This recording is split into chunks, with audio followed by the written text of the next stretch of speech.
आज की वीडियो में अपन बात करेंगे लिमिटिंग रिएजेंट के बारे में कि भाई लिमिटिंग रिएजेंट क्या होगा।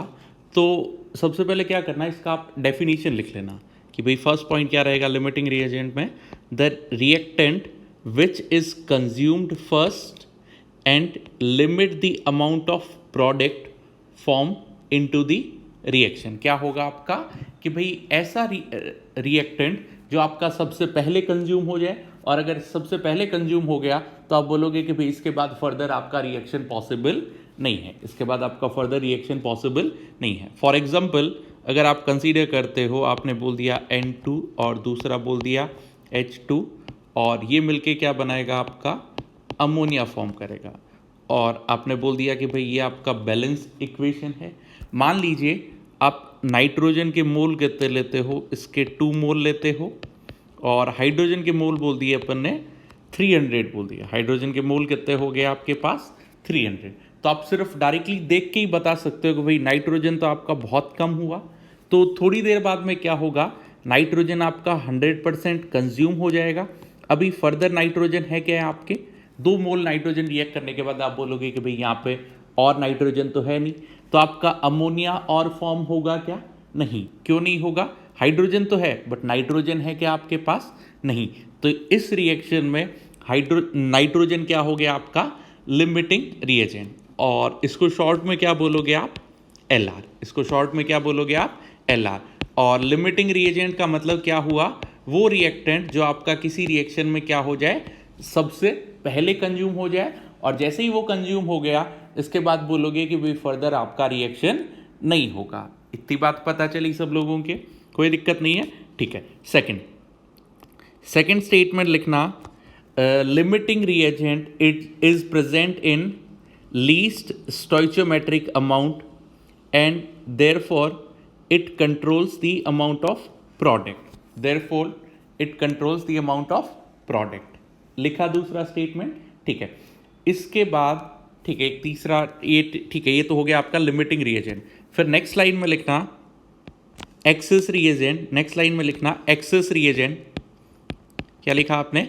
Access reagent. क्या लिखा आपने? एक्सेस रिएजेंट, ठीक है। अब एक्सेस रिएजेंट की डेफिनेशन में लिखना, द रिमेनिंग और left out reactant is called the excess reagent. Remaining और left out reactant is called excess reagent. अब रिमेनिंग और लेफ्ट आउट का मतलब क्या हुआ? फॉर एग्जांपल एक और रिएक्शन की बात करते हैं, स्टोइचियोमेट्री का कोई रोल नहीं है, सिंपल सी रिएक्शन की बात करते हैं। अब इससे फॉर्म करेगा 2HI, फॉर्म किया। अब इस पर्टिकुलर रिएक्शन को देख के बोलोगे कि हाँ सर ये तो बैलेंस रिएक्शन है।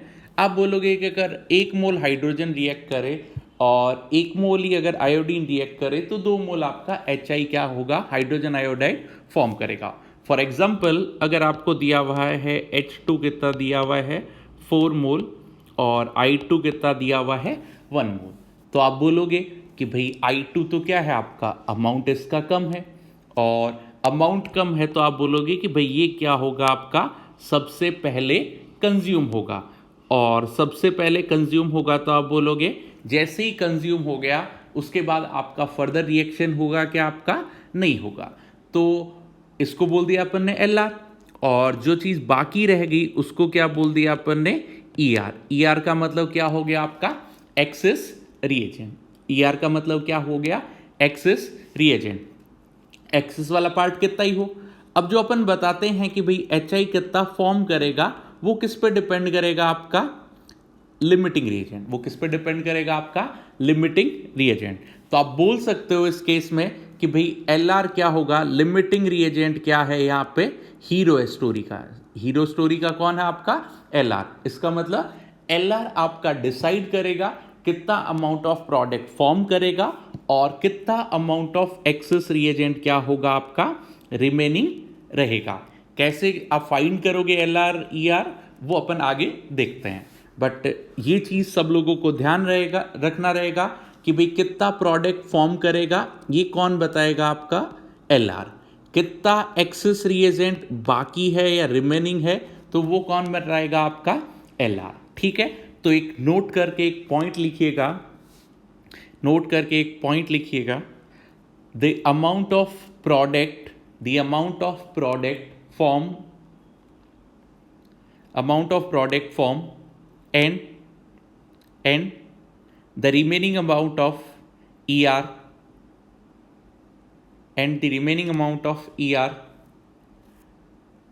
always calculated using limiting reagent या LR लिख लेना, ठीक है। तो याद रखना है कि भाई आपका LRE स्टोरी का हीरो है, LRE बताएगा कितना प्रोडक्ट फॉर्म करेगा या कितना आपका एक्सेस रिएजेंट क्या करेगा, आपका रिएक्ट करेगा, ठीक है। इतनी चीज, इतने में किसी के कोई प्रॉब्लम नहीं। LR पता चला। LR का मतलब जो सबसे पहले कंज्यूम हो, ER का मतलब क्या हुआ, जो आपका क्या हुआ, आपका सबसे मतलब ER का मतलब जो बाकी रह गया, लेफ्ट आउट, ठीक है। अब एक और डाउट आता है कि मान लीजिए यहाँ पे तो दो लोग हैं, अब एक ऐसा रिएक्शन लिखा अपन ने A plus B plus C, इससे फॉर्म कर रहा है आपका ABC, कि भाई बताओ इसमें क्या करेंगे कि भाई आपका LR क्या रहेगा, जो सबसे कम अमाउंट में रहेगा, या जो ऐसे बोल दो, अमाउंट मत सोचो, LR का मतलब क्या हो गया, जो सबसे पहले कंज्यूम होगा, एक तो LR हो जाएगा और बाकी दोनों चीजें क्या हो जाएगी, आपका ER रहेगा, ठीक है, ओके। और ठीक है, अभी अपन बात करते हैं कैसे LR वगैरह फाइंड करते हैं। नेक्स्ट, इतना लिखा सब लोगों ने, LR ER पता चला किसी को, और नोट वाला बात भी क्लियर हुआ कि कौन डिसाइड करेगा कि भाई कितना प्रोडक्ट फॉर्म होगा और कितना एक्सेस रिएजेंट रिएक्ट करेगा, LR लिमिटिंग रिएजेंट, ठीक है। इतनी चीज, ओके फाइन। नेक्स्ट, इसके बाद लिखिएगा, नेक्स्ट हेडिंग लिखना, how to find limiting reagent. Heading लिखना, how to find limiting reagent, how to find limiting reagent, ठीक है। अब इसको अपन एक एग्जांपल के थ्रू बात करते हैं। मान लो आपको दिया हुआ है N2 प्लस 3H2, इससे फॉर्म क्या किया आपका 2NH3, इससे फॉर्म क्या किया आपका 2NH3, ठीक है। आपने रिएक्शन लिखा। अब आपको क्वेश्चन में गिवन है इसके कितने मोल गिवन है, 2 मोल, इसके कितने मोल हैं आपके पास, 5 मोल, इसके कितने मोल है 2 मोल, और इनका इसका कितना मोल है 5 मोल, ठीक है। और ध्यान रखना, ये कोई आपका कंडीशन नहीं है कि भाई जिसके मोल कम होंगे वही क्या होगा आपका LR, ऐसा कोई जरूरी नहीं है, ठीक है। तो अब बात करते हैं स्टेप 1 स्टेप 2 कैसे फाइंड करेंगे। तो भाई सबसे पहले आपका टास्क क्या होगा LR फाइंड करने के लिए, कि भाई आपको रिएक्शन को क्या करना रहेगा, बैलेंस करना रहेगा। तो सबसे पहले क्या बोल दिया, डिफाइन दी, स्टेप 1 में क्या होगा, balance the chemical reaction and define stoichiometry coefficient. Short में लिख लेना, balance the chemical reaction and define SC, SC का मतलब स्टोइचियोमेट्री कोफिशिएंट, ठीक है इतना, ओके फाइन। नेक्स्ट, स्टेप 2 में लिखना, स्टेप 2 में लिखना, divide the given mole, divide the given mole, second step में इतना ही लिख लेना। स्टेप 2 में लिखना, आपको लिखना रहेगा मोल डिवाइडेड बाय स्टोइचियोमेट्री कोफिशिएंट। आपको क्या लिखना रहेगा, मोल divided by stoichiometry coefficient. For example, इस रिएक्शन का स्टोइचियोमेट्री क्या है आपका 1,3,2, और स्टेप 2 में क्या करना है, आपको मोल डिवाइडेड बाय स्टोइचियोमेट्री कोफिशिएंट लिखना है। तो आप बोलोगे ये क्या होगा 2/1, ये क्या होगा आपका 5/3, ठीक है। स्टेप 2 क्या हो गया आपका, आपको लिखना रहेगा मोल डिवाइडेड बाय स्टोइचियोमेट्री कोफिशिएंट, ठीक है। अब इसके बाद क्या करो, इसका वैल्यू सॉल्व करो। ये वैल्यू कितना आया आपका, ये वैल्यू आया 2, और ये वैल्यू कितना आया 1.67, क्या आया आपका 1.67, ठीक है।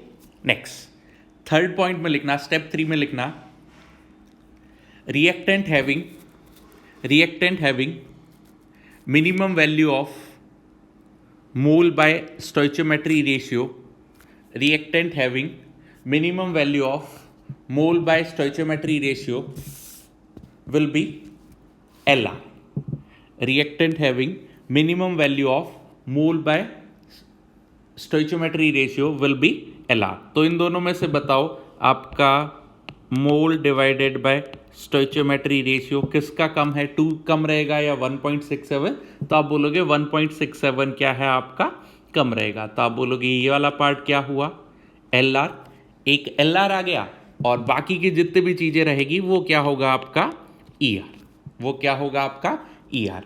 तीनों स्टेप क्लियर हुए।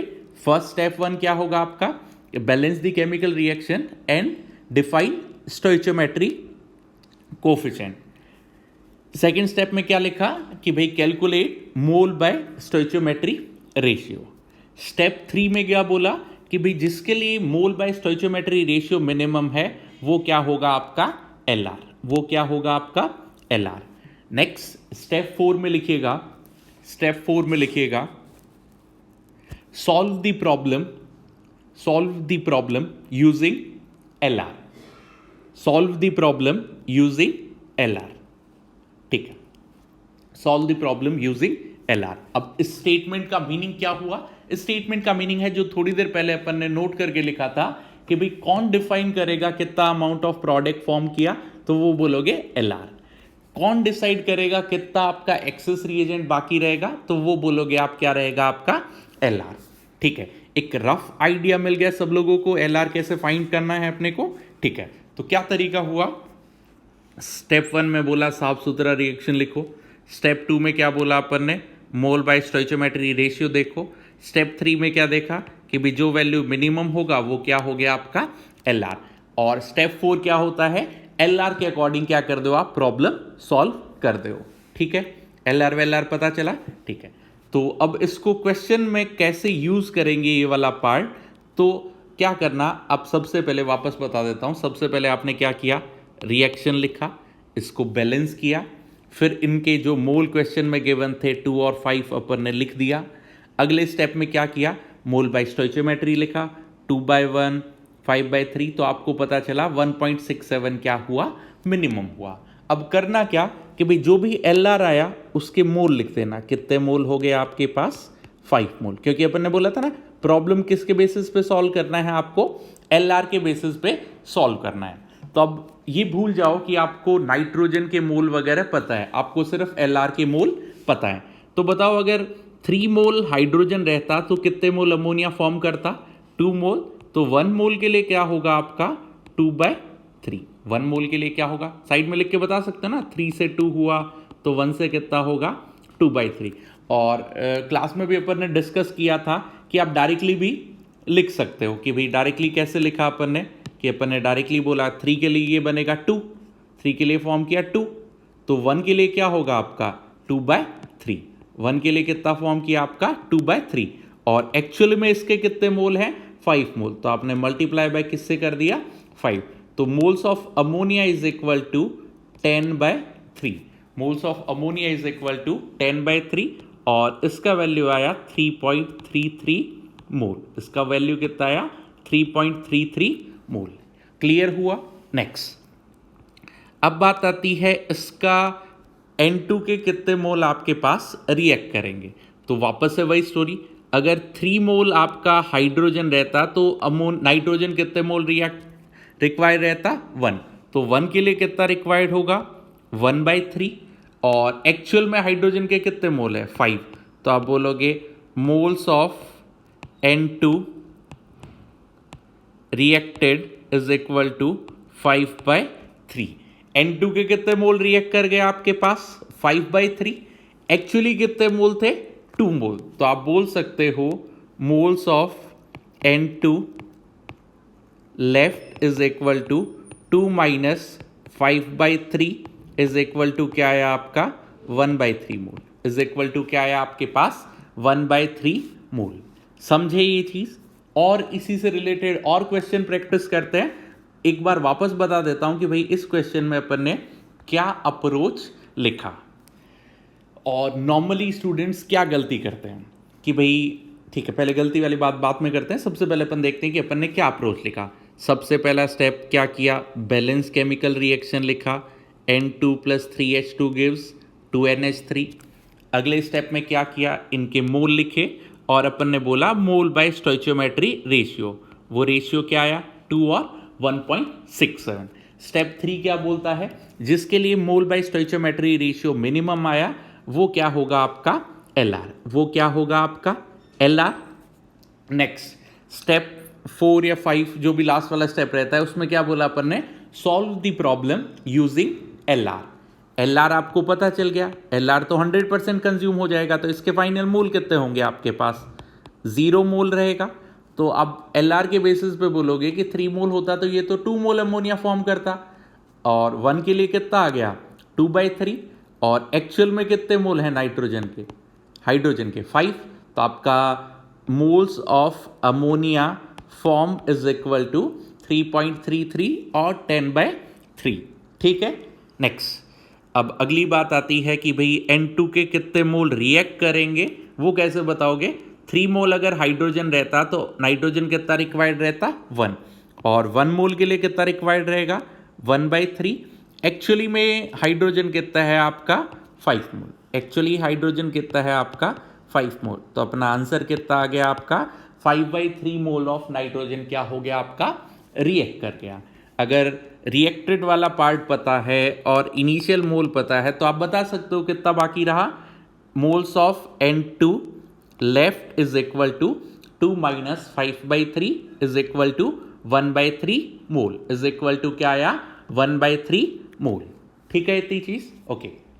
ये सब लोग समझे कि भाई सर बहुत ही इजी वाला पार्ट है, सिर्फ अपने को क्या देखना रहेगा, मोल बाय स्टोइचियोमेट्री रेशियो अपने को देखना रहेगा। अब एक स्टार बना के पॉइंट लिखना, we will not use mole by stoichiometry ratio in calculation, we will not use mole by stoichiometry ratio in calculation. कि ठीक है कुछ लोग कैलकुलेशन में mole by stoichiometry ratio use करते हैं, बट वहां पे क्या हो जाता है कि भाई आपका कॉम्प्लेक्स बन जाता है प्रॉब्लम। ये सबसे सिंपल तरीका रहेगा कि भाई आप क्या करो, बैलेंस करो रिएक्शन, मोल बाय स्टोइचियोमेट्री लिखो, जो वैल्यू मिनिमम आया उसके बेसिस पे एलआर बता दो, और एलआर के अकॉर्डिंग क्या कर दो आप प्रॉब्लम क्या कर दो सॉल्व कर दो, एलआर के अकॉर्डिंग क्या कर दो प्रॉब्लम सॉल्व कर दो। आई होप सब लोगों को समझा होगा ये वाला क्वेश्चन। फाइन, तो अपन कुछ और एग्जाम्पल भी डिस्कस कर लेते हैं। उससे पहले एक वाई मैप करके लिखा था अपन ने, अगर आपको मास पता हो तो आप मोल बता सकते हो, तो अपन एक फॉर्मूला लिखा था, formula 1 mole is equal to given mass divided by molar mass. Atomic weight नहीं आएगा इधर, क्या आएगा आपका मोलर मास आएगा। Mole is equal to given mass divided by molar mass, और ध्यान रखना मास किस में लिखोगे ग्राम में। ठीक है। नेक्स्ट ठीक है, वॉल्यूम वाला पार्ट भी बता सकते हैं। एक और फॉर्मूला लिखा था अपन ने, mole is equal to volume at STP divided by आ जाएगा आपका 22.4, तो वॉल्यूम इज इक्वल टू क्या आ जाएगा आपका मोल मल्टीप्लाई बाय 22.4। तो वाई मैप वाले के बेसिस पे ये चीज़ अपन ने यहाँ पे लिखा था, और ये चीज़ अपने पास वापस से क्या होगा यहीं पे यूज़ होगा। और एक और चीज़ मैं बार बार बोलता हूँ कि भाई जब भी मोल के प्रॉब्लम सॉल्व करो, आपको रिएक्शन आपका थोड़ा नीट एंड क्लीन टाइप आप प्रॉब्लम सॉल्व करना, तो उससे होगा क्या 2 से 3 लाइन में आपका आंसर आ जाएगा। अलग से आपको कैलकुलेशन वगैरह लिखना या बार बार सारी चीज़ें लिखने की आपको ज़रूरत नहीं रहेगा। ठीक है, तो इसी सीरीज में सबसे पहला क्वेश्चन अपन सॉल्व करते हैं कि भाई आपको रिएक्शन दिया हुआ है कार्बन प्लस O2, इससे फॉर्म क्या करेगा आपका कार्बन मोनोऑक्साइड। तो सबसे पहला टास्क क्या हुआ, कार्बन प्लस O2, इससे क्या फॉर्म किया कार्बन मोनोऑक्साइड। क्या फॉर्म किया अपने पास कार्बन मोनोऑक्साइड। जब भी क्वेश्चन सॉल्व करो ऐसे एकदम नीट एंड क्लीन, थोड़ा गैप रहना चाहिए। ठीक है इतनी चीज। नेक्स्ट, अब ये तो अपन ने रिएक्शन लिखा, इसको बैलेंस किया तो इधर क्या आया आपका, बैलेंस किया तो इधर आया 2, और कार्बन मोनोऑक्साइड भी कितना आया 2। तो यहाँ पे इसका स्टोइचियोमेट्री क्या आया 2,1,2। ये लिखने की कोई ज़रूरत नहीं है, ये तो अपन ने अपनी अंडरस्टैंडिंग के लिए कि भाई अच्छे से स्टोइचियोमेट्री क्लियर हो जाए, इसीलिए अपन ने एक बार वापस से क्या कर लिया लिख लिया। ठीक है। अब कोई सोच रहा होगा कि सर अपन ऑक्सीजन को भी तो 1/2 से अगर डिवाइड कर लेते, यहाँ पे आता carbon plus half of O2, इससे भी तो कार्बन मोनोऑक्साइड बन सकता था। कोई प्रॉब्लम नहीं है, आप उसके बेसिस पे भी सॉल्व कर सकते हो। एक्चुअली होना क्या चाहिए आपके पास, एटम और चार्ज कंजर्वेशन आपका रहना चाहिए। तो अगर एटम बैलेंस हो रहे हैं, एटम कंजर्व हो रहा है, एटम बैलेंस हो रहे हैं, तो कोई प्रॉब्लम नहीं है, वो चलेगा। ठीक है, इतना हुआ। अब अगली लाइन में क्या बोला था अपन ने कि भाई आपको मोल लिखना है, कार्बन का वेट दिया हुआ है 24 ग्राम। ध्यान रखना कभी भी प्रॉब्लम मोल, इस पूरे चैप्टर में कभी भी अपन प्रॉब्लम बाय वेट सॉल्व नहीं करेंगे। तो अपन बोलेंगे कार्बन के मोल कितने होंगे, तो वो लिखा अपन ने 24 डिवाइडेड बाय 12। तो कार्बन के मोल कितने आ गए आपके पास, 2 मोल। कार्बन के मोल कितने आ गए आपके पास, 2 मोल। नेक्स्ट ऑक्सीजन की बात करते हैं। यहाँ पे क्या हुआ, 96 डिवाइडेड बाय O2 कितना हो गया, 32। तो इसके मोल कितने आ गए आपके पास, 3 मोल। इसके मोल कितने आ गए आपके पास, 3 मोल। इतने में कोई प्रॉब्लम नहीं है, मोल पता चला सब लोगों को। मोल कैसे क्या लिखा अपन ने, फाइन। नेक्स्ट बैलेंस किया, मोल लिखा। और अभी LR कैसे डिफाइन करोगे आप, मोल डिवाइडेड बाय स्टोइचोमेट्री। तो आपका 2/2 आया और 3/1, तो ये वैल्यू आया 1। तो आप बोलोगे कि जो भी वैल्यू मिनिमम आएगा, ये वैल्यू आया आपका, LR लिखने से पहले बेटर रहेगा अपन क्या लिख देते हैं, ये वैल्यू क्या आया आपका, मिनिमम आया। और मोल बाय स्टोइचोमेट्री रेशियो अगर मिनिमम आया, इसका मतलब क्या हो गया आपका, LR। तो आपको क्वेश्चन में पता चल गया LR कौन हो गया, कार्बन। और जो चीज़ बाकी रह गई वो क्या आ गया आपका, ER। जो बाकी रह गया लेफ्ट आउट वाला पार्ट क्या हो गया आपके पास, ER। इतने में किसी के कोई प्रॉब्लम नहीं है, फाइन। और एक इंपॉर्टेंट नोट करके अपन ने थोड़ी देर पहले बोला था कि भाई ध्यान रखना, मोल बाय स्टोइचोमेट्री रेशियो कभी भी आपका यूज नहीं होगा। LR फाइंड करने के बाद नेक्स्ट स्टेप क्या होगा, सॉल्व द प्रॉब्लम यूजिंग क्या होगा आपका, LR। कार्बन के कितने मोल हैं आपके पास, 2 मोल। सोच लो आपको सिर्फ कार्बन के मोल पता है, तो अगर कार्बन 2 मोल होता तो ऑक्सीजन कितना रिक्वायर्ड रहता आपका, 1 मोल। कार्बन अगर 2 मोल रहता तो ऑक्सीजन कितना रिक्वायर्ड रहता, 1 मोल। कार्बन अगर 2 मोल हुआ तो बताओ कार्बन मोनोऑक्साइड कितना फॉर्म किया आपका, 2 mole. Moles of carbon monoxide form. और मोल्स ऑफ इधर क्या लिख दिया, O2 रिएक्टेड। O2 कितने मोल रिएक्ट कर गया, 2 मोल रिएक्ट कर गया। तो बताओ O2 बाकी कितना रहा, moles of O2 left is equal to, तो आप बोलोगे इनिशियली O2 के कितने मोल थे, 3 मोल। उनमें से रिएक्ट कितना किया आपका, 1 मोल। तो आपका बाकी कितना रहा, 3 - 1 इज इक्वल टू कितना आया, 2 मोल। 3 - 1 इज इक्वल टू क्या आया, 2 मोल। ठीक है, फाइन। यहां पे अपना प्रॉब्लम क्या हो गया, सॉल्व हो गया। अब ये साफ सुथरा लिखने का क्या यूज हुआ कि भाई मान लो अपने को पूछता वॉल्यूम ऑफ कार्बन मोनोऑक्साइड, तो वो बोलते अपन 2 × 22.4 लीटर आया। अगर यहीं पे पूछता वेट ऑफ कार्बन मोनोऑक्साइड बताओ, तो वो बोलते मोल कितना है, 2। कार्बन मोनोऑक्साइड का मोलर मास कितना रहता है, 12 + 16 इज इक्वल टू कितना है आपका, 28। तो अपन बोलते थे 2 × 28 ग्राम। तो थोड़ा गैप करके लिखना, उससे बेनिफिट क्या होगा कि भाई अपन सारी चीज़ें यहीं पे लिख सकते हैं कि भाई आपने मोल कैलकुलेट किया। अगर क्वेश्चन में मोल पूछा है तो यहीं पे अपना क्वेश्चन क्या हो गया, फिनिश हो गया। अगर आपको पूछता है वेट या वॉल्यूम, वो आगे फर्दर कैलकुलेट करके आप क्या कर सकते हो, बता सकते हो। ध्यान क्या रखना, मतलब आपके पास गलत होने का चांस क्या रहेगा कि स्टार बना के लिखा था, एक बार वापस लिख लो, we will not use mole by stoichiometry ratio for calculation. We will not use mole by stoichiometry ratio for calculation. ठीक है, लिखा अपन ने।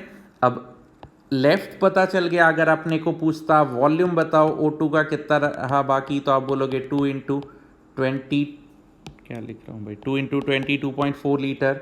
वेट ऑफ O2 पूछता तो वो क्या आ जाता, 2 × 32 ग्राम। जैसा क्वेश्चन में पूछता उसके अकॉर्डिंग अपन क्या कर देते, बता देते। जैसे इन्होंने पूछा है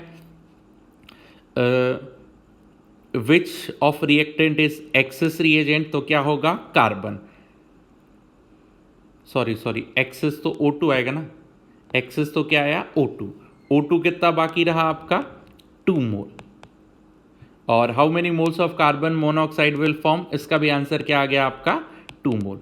समझे सारे लोग? एक बार और देख लो, क्योंकि ये वाले क्वेश्चन अपने पास पेपर में आते हैं।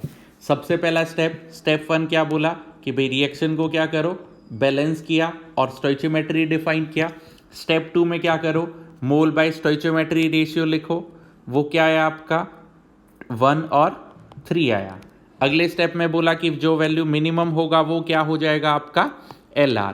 अगर LR पता चल गया तो बाकी सारी चीज़ें क्या होगी आपका एक्सेस रिएजेंट, बाकी सारी चीज़ें क्या होगी आपके पास एक्सेस रिएजेंट, कोई दिक्कत नहीं है। और सबसे इंपॉर्टेंट पॉइंट रहता है फोर्थ पॉइंट, वो क्या होगा, सॉल्व द प्रॉब्लम यूजिंग क्या होगा आपका LR। सारा स्टोरी डिपेंड करता है कि भाई आप फोर्थ स्टेप कैसे लिखते हो, कि भाई अपन भूल जाएंगे कि भाई इनका रेशियो क्या आया था। मोल बाय स्टोइचियोमेट्री रेशियो सिर्फ किसके काम आता है, LR फाइंड करने के काम आता है। कहाँ पे आएगा आपका, ओनली LR फाइंड करने के काम आएगा, उसको और फर्दर अपन कैलकुलेशन में यूज नहीं करेंगे। समझे इतनी चीज, किसी के कोई दिक्कत नहीं है, क्लियर हुआ ये वाला क्वेश्चन, फाइन। नेक्स्ट अभी आता है सेकंड क्वेश्चन। सबसे पहला टास्क क्या होगा, अपन ने रिएक्शन लिखा 2P plus Q is equal to क्या होगा आपका, इसका प्रोडक्ट क्या फॉर्म कर रहा है R। अब यहाँ पे आपको P और Q का कोई इंफॉर्मेशन नहीं पता, अगर ऐसे क्वेश्चन आए तो आप सोचना कि जो अपने को गिवन रिएक्शन है वही क्या है आपका बैलेंस रिएक्शन, जो गिवन रिएक्शन है वही क्या है बैलेंस। तो आपका स्टोइचियोमेट्री क्या आएगा 2, 1, 1, तो ये हो गया आपका स्टोइचियोमेट्री ऑफ रिएक्शन या स्टोइचियोमेट्री कोफिशिएंट हो गया। नेक्स्ट अब इनके मोल कितने दिए हुए हैं, आपको बोल रखा है कि भाई P के मोल कितने दिए हुए हैं आपके पास 8 मोल, P के मोल कितने दिए हुए हैं 8 मोल, Q के मोल कितने दिए हुए हैं 5 मोल। अब डायरेक्टली मोल के बेसिस पे आप LR बताओगे क्या, नहीं, ठीक है। अब ये भी स्टार बना के लिख लेना, एक ऐसे साइड में स्टार बना के एक पॉइंट लिख लेना, we will not find LR using mole, we will not find LR using mole. LR कैसे फाइंड करोगे, मोल बाय स्टोइचियोमेट्री रेशियो। तो अगर पूछे कि भाई बताइए LR क्या हुआ, तो आप बोलोगे 8/2, तो स्टार्टिंग में आप लिख लेना साइड में मोल बाय स्टोइचियोमेट्री कोफिशिएंट 5/1, तो आप बोलोगे एक तो 4 आएगा और एक क्या आएगा 5, तो इनमें से कौन सा वैल्यू कम हुआ, 4 कम हुआ, तो ये होगा मिनिमम वाला पार्ट क्या हो गया आपका LR, और ज़्यादा रहा वो क्या पार्ट हो गया आपका ER। कौन डिसाइड करेगा कि कितना प्रोडक्ट फॉर्म करेगा या कितना रिएक्टेंट रिमेनिंग रहेगा, तो बोला LR। अगले स्टेप में क्या आ गया, solve the problem using LR। इसके वापस से मतलब ये आपको सिर्फ ये चीज़ कहाँ पे काम आएगा, सिर्फ और सिर्फ LR और ER बताने के लिए। आपने 8 मोल लिखा, तो अगर ये 2 मोल होता है तो बताओ मोल्स ऑफ Q रिक्वायर्ड कितना हो गया आपका, मोल्स ऑफ Q रिक्वायर्ड 2 के लिए 1 होता है, तो 1 के लिए क्या होगा 1/2, एक्चुअली कितने मोल हैं 8 मोल, तो आप बोलोगे is equal to 4 mole, is equal to क्या है आपके पास 4 मोल। तो आपका moles of Q left is equal to initial 5 था, 5 - 4 इज इक्वल टू कितना है आपका 1 मोल। और अब ट्राई करना जैसे मैंने सॉल्व किया है, इसके जस्ट नीचे Q के जस्ट नीचे ही Q का इंफॉर्मेशन अपने को लिखना रहेगा, ठीक है इतनी चीज। नेक्स्ट अब बात आती है प्रोडक्ट के लिए, तो अगर 2 मोल्स ऑफ P होगा तो बताओ Q R कितना फॉर्म कर रहा है 1, तो 2 के लिए 1 हुआ, तो 1 के लिए क्या बोलोगे फॉर्म करेगा आपका 1/2। एक्चुअली P के कितने मोल हैं, एक्चुअली P के मोल कितने हैं आपके पास 8 मोल, तो मल्टीप्लाई बाय क्या लिखा अपन ने 8 mole is equal to moles of R is equal to कितना है आपका 4 mole, moles of R is equal to कितना है आपका 4 moles. Moles of Q left is equal to कितना आया 1 mole, moles of Q required या रिएक्टेड कितना है आपका 4 मोल। तो अपने को जैसा क्वेश्चन में पूछा है उसके अकॉर्डिंग अपन बता सकते हैं। और क्या क्या क्वेश्चन आ सकते हैं कि भाई सबसे पहले पूछ सकता है कि बताओ LR कौन सा हुआ, या अपने को पूछ सकता है ER बताओ क्या होगा, या अपने को थर्ड पॉइंट क्या आया मोल्स ऑफ प्रोडक्ट फॉर्म बताओ। फोर्थ क्वेश्चन इसी का क्या आ सकता है moles of E R reacted बताओ कितना है आपका 4 मोल्स, और इसका फिफ्थ पार्ट क्या आ सकता है, moles of E R left, तो वो कितना है आपका 1 मोल। सबका स्टोरी क्या होगा, सेम होगा।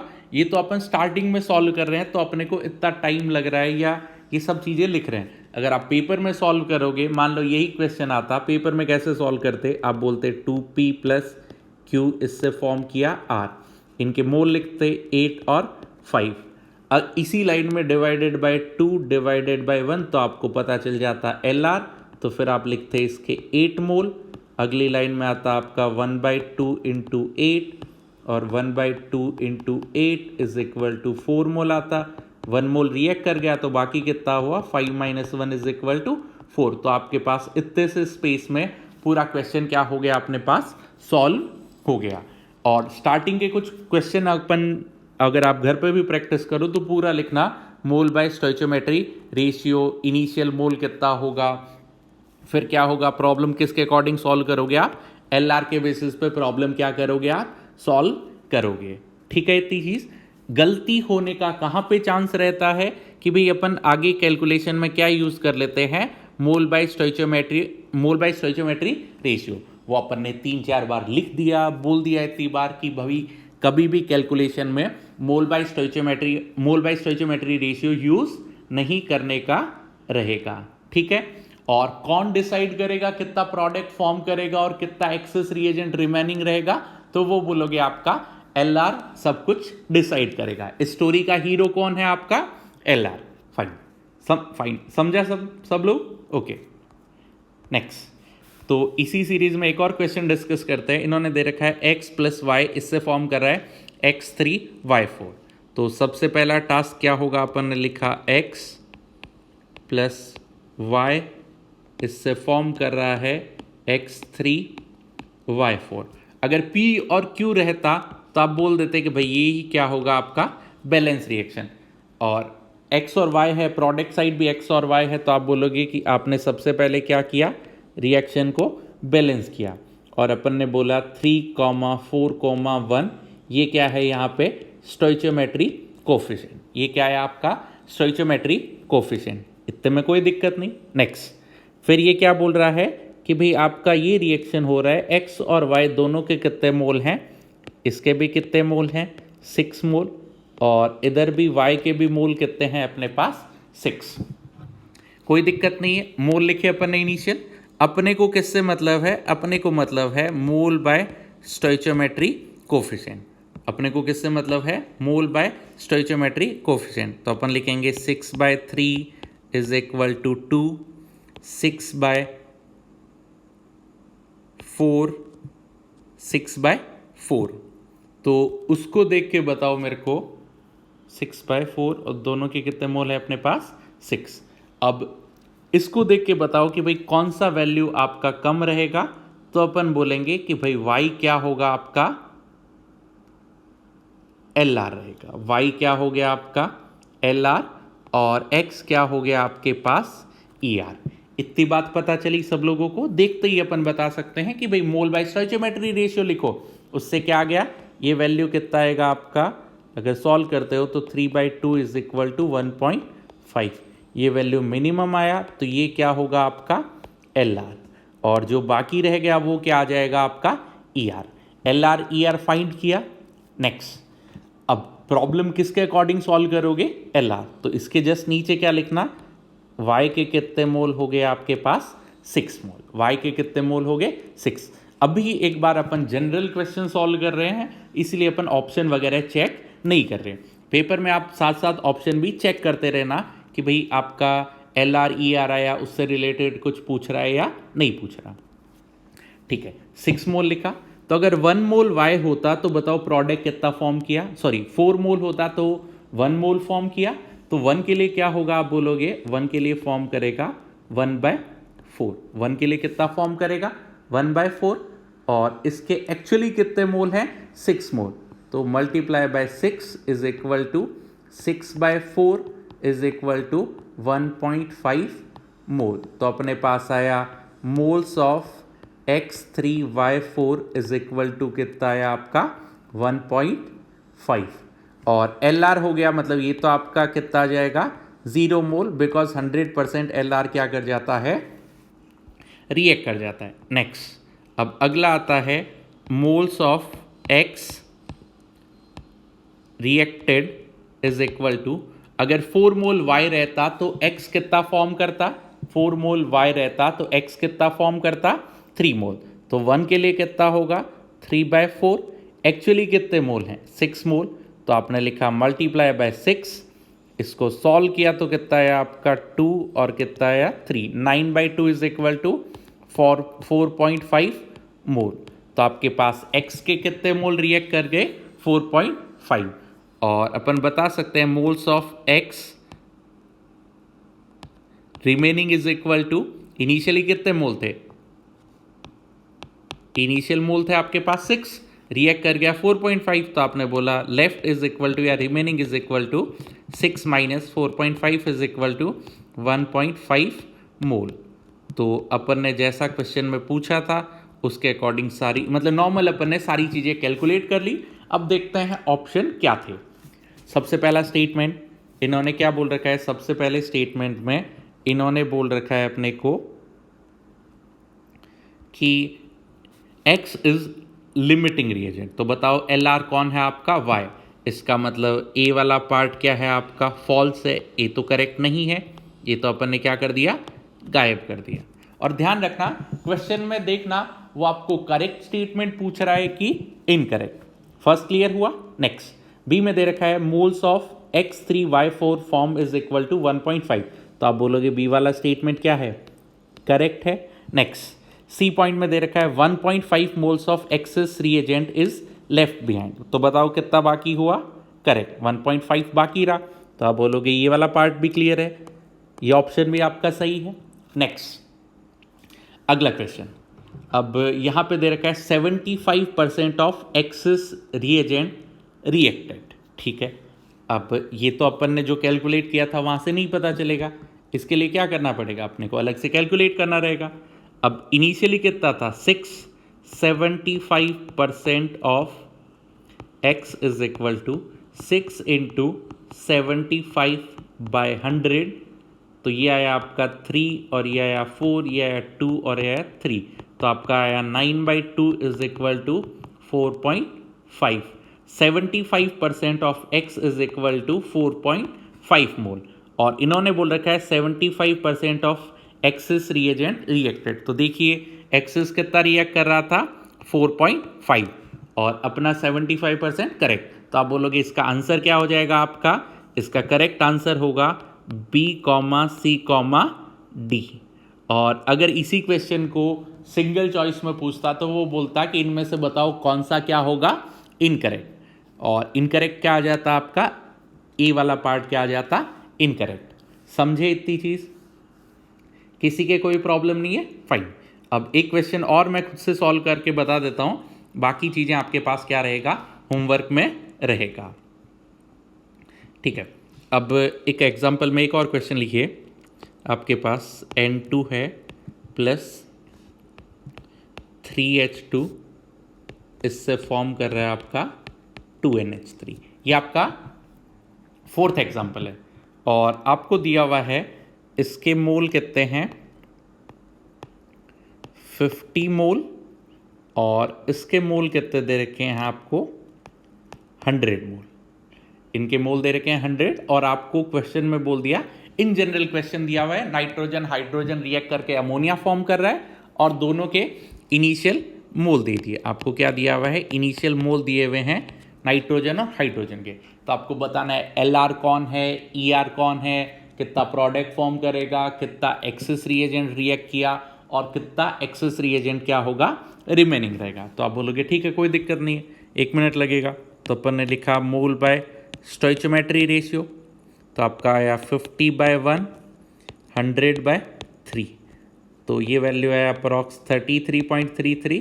तो आप बोलोगे कि भाई साहब ये वाला पार्ट मिनिमम आया, तो ये क्या होगा आपका LR, और ये क्या होगा आपका ER। कभी भी 100/3 कहीं पे यूज़ करोगे क्या, नहीं, आप डायरेक्टली क्या करना, LR के मोल लिखे 100, अब LR के बेसिस पे क्या कर दो, प्रॉब्लम सॉल्व कर दो। अगर 3 मोल हाइड्रोजन होगा तो अमोनिया कितना फॉर्म करेगा 2, तो 1 के लिए 2/3 इंटू क्या लिखा अपन ने 100, तो ये वैल्यू कितना आ गया आपका 66.66 mole. Moles of ammonia form is equal to 66.66। ठीक है, नेक्स्ट N2 की बात करते हैं। तो अगर ये 3 मोल होता तो ये तो 1 मोल फॉर्म करता, तो 1 के लिए कितना होता 1/3 इंटू क्या लिखा अपन ने 100, तो मोल कितने आ गया आपके पास 33.33, ये हो गया मोल्स ऑफ N2 रिएक्टेड।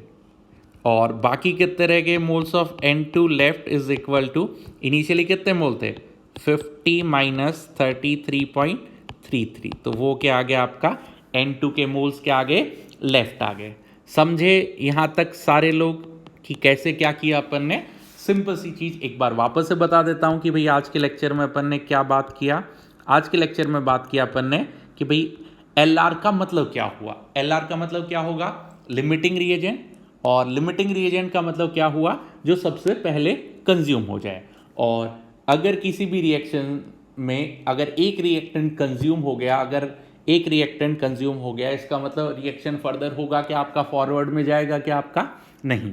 इसीलिए अपन ने लिखा था कि भाई LR आपका डिसाइड करेगा, मूवी का हीरो कौन है यहाँ पे, LR डिसाइड करेगा कितना अमाउंट ऑफ प्रोडक्ट फॉर्म करेगा और कितना अमाउंट ऑफ एक्सेस रिएजेंट क्या होगा आपका रिमेनिंग रहेगा। ठीक है, इतनी चीज। फिर इसके बाद अपन ने स्टेप लिखे थे कि भाई LR फाइंड कैसे करोगे। तो सबसे पहला स्टेप, रिएक्शन को बैलेंस करो और स्टोइचियोमेट्री डिफाइन करो।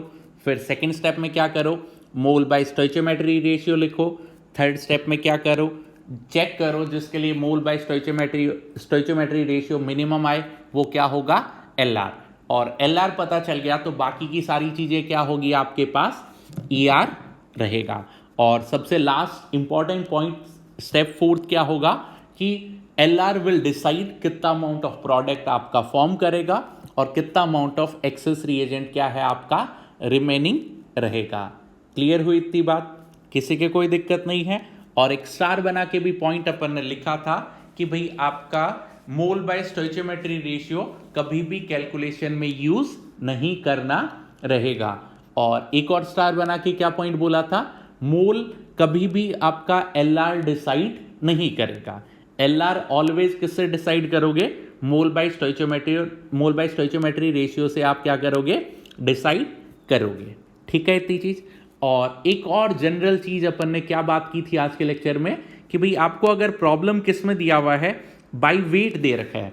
अगर आपको कभी भी प्रॉब्लम क्या दिया हुआ हो, बाय वेट में आपको क्वेश्चन गिवन है, तो सबसे पहले क्या करना रहेगा, बैलेंस तो आप बाद में सोचना।